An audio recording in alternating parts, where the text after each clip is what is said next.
অনেকের মনে এই প্রশ্ন আসতে পারে যে জমি জমা যে আমাদেরকে জমির ইউনিটসে ইনভেস্ট করতে অ্যালাউ করছে, তো জমি জমার লাভ কি?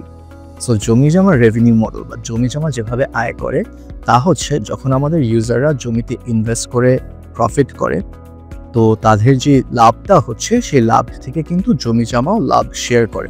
ফর এক্সাম্পল, যদি কেউ এখানে 1000 টাকা একটা ইউনিটে ইনভেস্ট করে সে 1500 টাকা পায়, 500 টাকা তার লাভ হলো, তখন ওই 500 টাকা লাভের কিন্তু জমি জমা 20% রাখে। মানে 500 টাকা থেকে 100 টাকা জমি জমা রাখবে আর ইউজার পাবে 400 টাকা। সো ইউজার এখানে কি করছে, 1000 টাকা ইনভেস্ট করছে এবং সে 1400 টাকা ফেরত পাচ্ছে 1500 টাকার জায়গায়।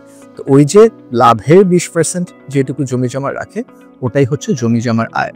জমি জমা কিন্তু কোনো ফিক্সড প্রথমেই জমিতে ইনভেস্ট করার সময় ইউজার থেকে কোনো রকম চার্জই অ্যাপ্লাই করে না। তার মানে যদি ইউজার কোনো লাভ না করে, কেউ যদি 1000 টাকা দিয়ে জমি কিনে তার ইউনিট 1000 টাকা দিয়ে বিক্রি করে দেয়, কোনো লাভ ইউজারের হলো না, তখন কিন্তু জমি জমারও কোনো লাভ হয় না। সো জমি জমা একদম জিরো ফিতে ওই ইউজারকে সার্ভ করে। Hope this make sense.